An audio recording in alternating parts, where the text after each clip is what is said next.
Hello students, my name is Rohit Penuli and I am from ICT virtual classroom Dehradun. कैसे हैं आप सभी? मेरे ख्याल से बहुत अच्छे होंगे, फिट होंगे, फाइन होंगे।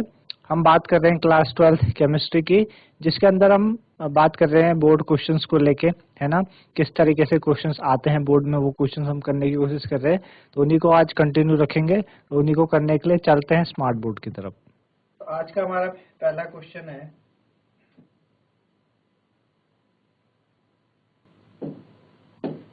out of following transition element, out of following transition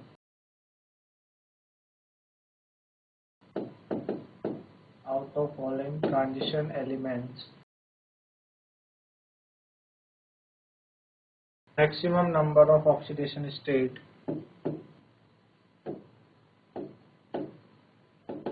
maximum number of oxidation state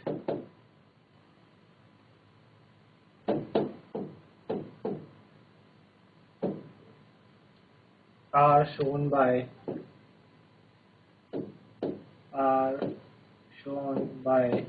है ना। हमें दिया है ए स्कैंडियम, बी क्रोमियम, सी मैग्नीज और डी आयरन, है ना। आयरन का एटॉमिक नंबर 26 होता है, मैग्नीज का 25 होता है, क्रोमियम का 24 होता है और स्कैंडियम 21, है ना। तो हमें बताना है, तो सबसे ज्यादा ऑक्सीडेशन जो स्टेट वो शो करता है वो कौन करता है? मैग्नीज, है ना। मैग्नीज सबसे ज्यादा ऑक्सीडेशन स्टेट शो करता है। क्योंकि रीजन इसका मैग्नीज का शो करने का रीजन ये है कि अगर आप स्कैंडियम की बात करो तो स्कैंडियम आपके पास कितना है? 21 होता है। स्कैंडियम क्या होता है? 21। अगर आप इसकी ऑक्सीडेशन स्टेट, इसकी कॉन्फ़िगरेशन आप देखोगे तो 4s2 3d1 आती है ना। और क्रोमियम की आप देखो तो 4s2 3d4 आएगी, ठीक है ना। मैग्नीज की कितनी आती है? 4s2 3d5 आएगी, ठीक है ना। और आयरन की आती है 4s2 3d6, है ना। इस तरीके से आती है, ठीक। तो अगर आप इसकी डी ऑर्बिटल को देखो तो मैग्नीज की डी ऑर्बिटल में आप देखोगे 1 2 3 4 5 इस तरीके से है, और आपके पास आप 5 इलेक्ट्रॉन्स है, तो 1 2 3 4 और 5।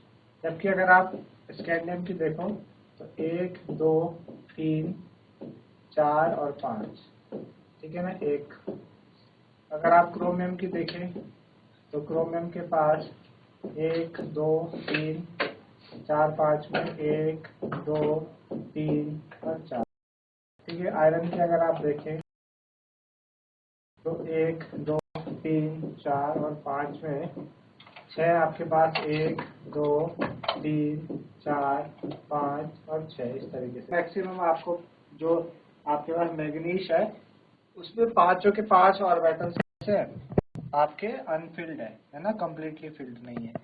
क्रोमियम में 4 है, स्कैंडियम में 1 है और आपका आयरन में 4 है। तो मैक्सिमम जो हमें अनफिल्ड ऑर्बिटल्स मिलते हैं वो मैग्नीज में मिलते हैं।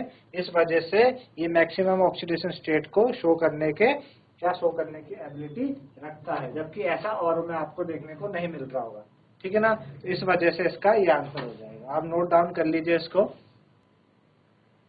चलिए नेक्स्ट क्वेश्चन हमारे पास क्या है? What is the correct IUPAC name? What is the correct IUPAC name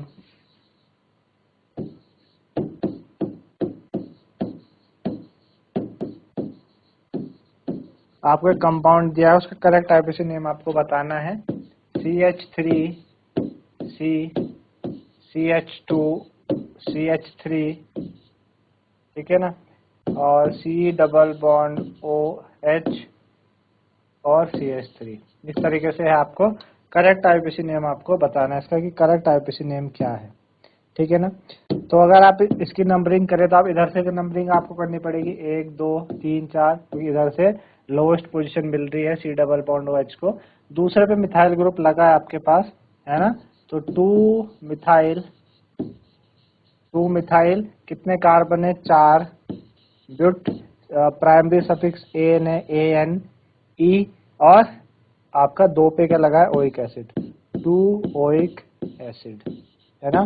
तो 2 मिथाइल ब्यूटेन 2 ओइक एसिड, ठीक है ना। तो ये हो जाएगा आपके पास 2 मिथाइल ब्यूटेन 2 ओइक एसिड, ठीक है, ठीक है ना। अच्छा, इसको आप एक तरीके से और बता सकते हैं, ये इस तरीके भी इसका आईपीसी नेम बन सकता है। और क्या तरीका है इसको बनाने का, हम अगर और लोएस्ट पोजीशन, क्योंकि हमें तो करेक्ट बताना है, अगर हम और लोएस्ट पोजीशन दे सके सी डबल बॉन्डो वाले कार्बन को, हम तो इस तरीके से दे सकते हैं। इस तरीके से हम नंबरिंग कर सकते हैं 1 2 3, है ना, 1 2 3 इस तरीके से कर सकते हैं। यानी 1 पे आपके पास ये आ गया। अब आप देख रहे हो 2 पे मिथाइल ग्रुप लगा है, 2 पे क्या लगा है, इथाइल ग्रुप लगा है, 2 पे क्या लगा है, इथाइल ग्रुप लगा है ना। तो आप क्या बोलेंगे, 2 पे आपके पहले ई आता है, तो 2 इथाइल, ठीक है ना, 2 इथाइल एंड 2 इथाइल के बाद 2 मिथाइल, 2 पे मिथाइल लगा है, 2 इथाइल 2 मिथाइल, कितने कार्बन हो रहे, 3 हो रहे, प्रोपेन प्रोप एन, ई हटेगा, ओइक एसिड, है ना। तो 2 methyl 2 ethyl 2 methyl propionic acid, ये करेक्ट हो जाएगा। आप इसे नोट डाउन कर लीजिए।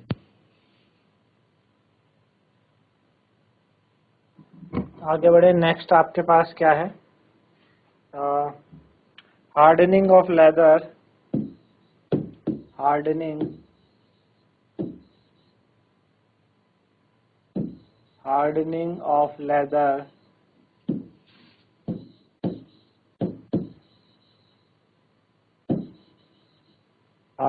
of leather in tanning industry, hardening of leather in tanning industry, hardening of leather in tanning industry is based on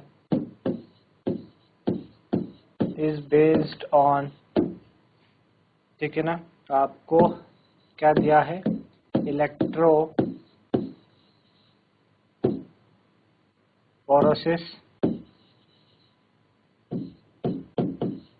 ठीक है, बी दिया है इलेक्ट्रो ऑस्मोसिस,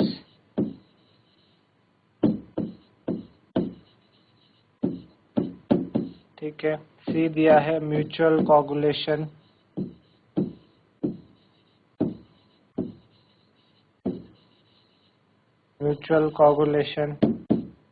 और डी दिया है टिंडल इफेक्ट, ठीक है। तो आपको पूछा है कि इनमें से कौन सा जो हार्ड लेदर को हम हार्ड करते हैं टेनिंग इंडस्ट्री में, किस में बेस्ड है। तो म्यूचुअल कोगुलेशन पे बेस्ड होता है। किस में होता है, म्यूचुअल कोगुलेशन में होता है बेस्ड, ठीक है ना, म्यूचुअल कोगुलेशन, ठीक है। तो आप इसे नोट डाउन कर लीजिए। उससे पहले एक और चीज हमारे पास, हमने यहाँ पे 1 से स्टार्ट किया था COH को, और 2 3, हम अगर इसको इस तरफ लेके जाए, इस वाली चेन को इस तरफ लेके जाए 3 4, तो लॉन्गेस्ट चेन ही होगी, क्योंकि आपने आईपीसी का रूल पढ़ा था। तो आईपीसी रूल में हम लॉन्गेस्ट चेन को देखते हैं, है ना, लॉन्गेस्ट चेन को देखते हैं। तो लॉन्गेस्ट चेन के हिसाब से 1 2 3 4 इस तरीके से जाएगा। तो 1 2 3 4 जब इस तरीके से जाएगा, तो उस टाइम इसका नाम क्या हो जाएगा, 2,2, देखो 2 2 पे, दूसरे पे 2 2 पे मिथाइल लगे हुए, तो 2,2 डाई मिथाइल, 2,2 डाई मिथाइल और ब्यूटेनोइक एसिड, ठीक है ना। तो ये हो जाएगा इस तरीके से, है ना, लॉन्गेस्ट चेन के हिसाब से ये होगा आपके पास, ठीक। अच्छा, और इसे आप नोट कर लीजिए। म्यूचुअल कोगुलेशन से हम क्या करते हैं, लेदर को हार्ड करते हैं। चलो नेक्स्ट हमारे पास क्या है, हमें ग्राफ दिया है concentration of reactant versus time, ठीक है ना, टाइम और कंसंट्रेशन के बीच में आपको एक ग्राफ दिया है इस तरीके से, ठीक है ना। तो इससे क्या क्या पूछे बातें हमें पूछिए, पहला predict the order of reaction,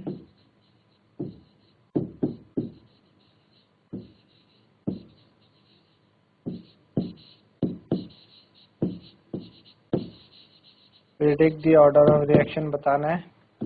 दूसरा क्या पूछा है, theoretically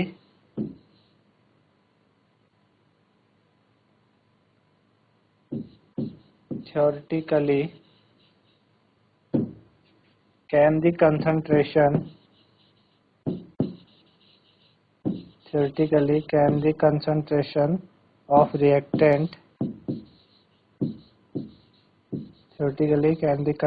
of reactant reduce to zero,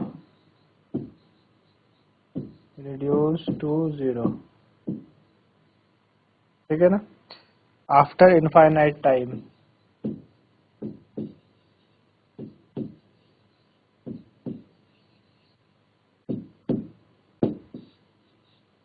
after infinite time, ठीक है ना। ग्राफ को देख के दो बातें हमें पूछी गई है ग्राफ से। पहली बात ये है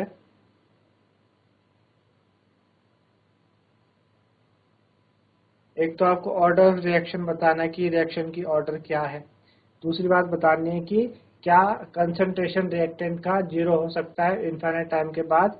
तो पहले का आंसर तो आपका क्या हो जाएगा, पहले का आंसर हो जाएगा कि जो ऑर्डर पूछ रहा है ना, फर्स्ट ये ऑर्डर पूछ रहा है तो ये फर्स्ट ऑर्डर रिएक्शन है, ठीक है ना। ये जो ग्राफ है फर्स्ट ऑर्डर रिएक्शन कैसे बनता है। दूसरा इन्होंने पूछा कि क्या थ्योरेटिकली कंसंट्रेशन रिएक्टेंट जीरो हो सकती है, तो हम बोलेंगे नो, है ना, because it never touches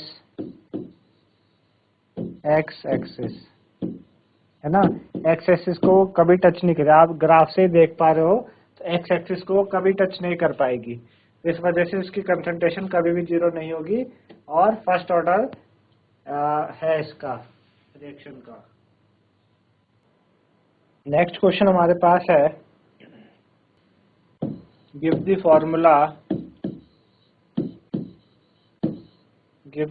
formula following compound, give the formula of following compound.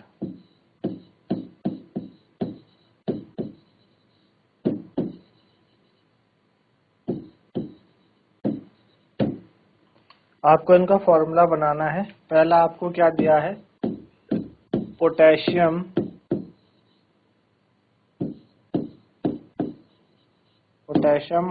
Tetrahydro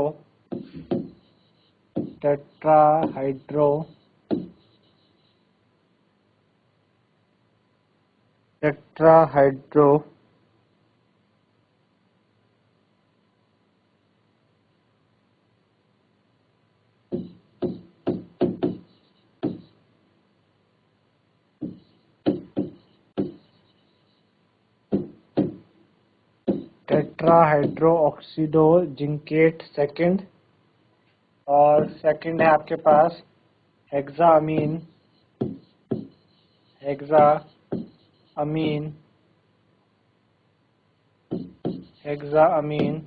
platinum 4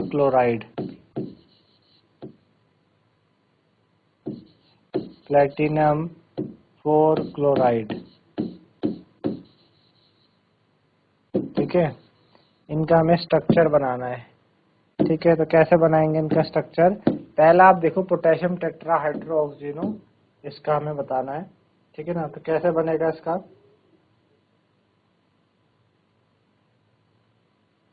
ठीक है ना। तो पोटेशियम है टेट्राहाइड्रो, है ना, जिंकेट, तो सेंट्रल एटम तो आपका जिंकेट हो गया, तो आप सबसे पहले Zn आप लिख दीजिए, जिंकेट हो गया, है ना, जिंकेट हो गया। फिर टेट्राहाइड्रोक्सी हाइड्रोक्सीडो, है ना, तो जिंक तो आपका सेंट्रल एटम हो गया। OH उसने बोला कितना, टेट्रा बोला तो 4 आपने लगा दिया, है ना। ऑक्सीडेशन स्टेट उसकी कितनी दी उसने, 4 2 दी है ना, 2 दी है। इसका मतलब पोटेशियम आपका बाहर होगा, क्योंकि पोटेशियम तो आगे आ रहा है, पोटेशियम आपका यहाँ पे आएगा। अगर आप ध्यान दो तो OH होता है आपके पास -1, है ना। OH कितना होता है, अगर मैं जिंक की X मान लूँ स्टेट, और OH आपके पास -1 है, -1 इंटू 4 = 0, है ना। तो X आपका -4 = 0, तो X = 4 आएगा, +4। लेकिन ऑक्सीडेशन स्टेट उन्होंने 2 दी है, ऑक्सीडेशन स्टेट क्या दी उन्होंने, 2 दी है। और आपका पोटेशियम टेट्राहाइड्रोक्सी जो जिंकेट है, न्यूट्रल आयन है ये, यानी ऊपर कोई चार्ज नहीं होगा। इसका मतलब K पे कितना आना चाहिए, 2 आना चाहिए, तभी तो आपका ये K की वैलेंसी कितनी होती है, 1 × 2, है ना। यहाँ पे आपके पास ये बनेगा, तो X = कितना आ जाएगा, 4 - 2 = 2 आ जाएगा। तो ऐसे आपके पास बन जाएगा ये वाला फॉर्मूला।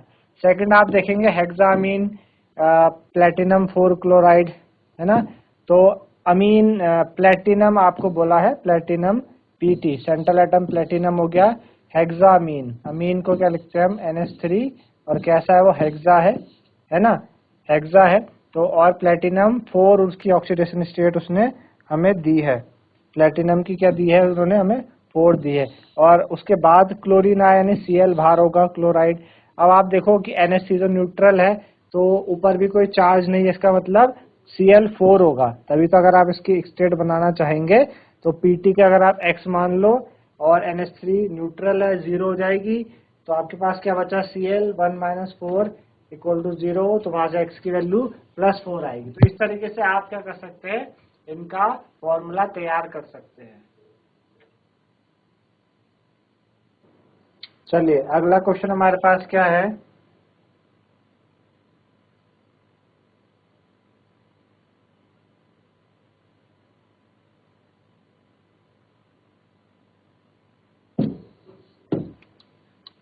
नेक्स्ट हमें दिया है कैलकुलेट डेल्टा G0।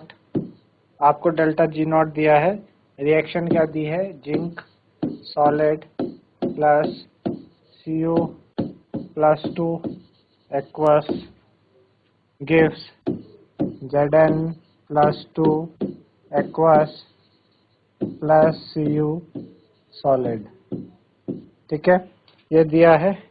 और E0 वैल्यू उन्होंने दी है, E0 और Zn+2 / Zn = -0.76 volt. E0 value Cu+2 / Cu = +0.34 volt, ठीक है ना। और F इन्होंने दिया है 96500, ठीक है ना, कूलम मोल इनवर्स, ठीक है ना। तो हमें डेल्टा G निकालना है, डेल्टा G0 क्या आ जाएगा आपके पास, -NF E0 सेल, है ना। अच्छा, -N कितना हमारे पास, देखो यहाँ से 0 से इधर जा रहा है, 2 इलेक्ट्रॉन लूज कर रहा है और 2 गेन कर रहा है, दोनों पे सेम है, तो 2 आपके पास N हो जाएगा। F हमारे पास 96500 है। E सेल कैसे निकलता है, हमें पता है कि E सेल E0 सेल निकालने का जो तरीका है, वो आपके पास E0 कैथोड -E0 एनोड होता है। तो कैथोड जिसमें रिडक्शन हुआ है, किसका हुआ है, कॉपर का रिडक्शन 0.34, माइनस एनोड जिसपे ऑक्सीडेशन किसका हुआ है, जिंक का -0.76, है ना। तो कितना हो जाएगा, 0.34 + 0.76 कितना आ जाएगा, ये 1.10 वोल्ट आ जाएगा। यहाँ पुट कर लो आप 1.10, है ना। यहाँ से आप डेसिमल हटा लो, 2 0 लगेंगे, 2 0 से 2 0 कैंसिल, ठीक है ना। 11 × 2 = 22, इंटू 965 है ना, माइनस का। तो आप इसे मल्टीप्लाई करो, तो मल्टीप्लाई करोगे आप, तो मल्टीप्लाई करने पे कितना आएगा हमारे पास 965 मल्टीप्लाई बाय 22 है ना, 21230 जूल मोल इनवर्स है ना। इस तरीके से माइनस में आ रहा है माइनस 2.21230 जूल मोल इनवर्स। तो इस तरीके से आप इसको निकाल सकते हैं। तो इस तरीके से बच्चों हमने बोर्ड के क्वेश्चंस किए, मेरे ख्याल से आप लोगों को समझ में आए होंगे। तो आज के लिए इतना ही था, धन्यवाद, हैव अ नाइस डे।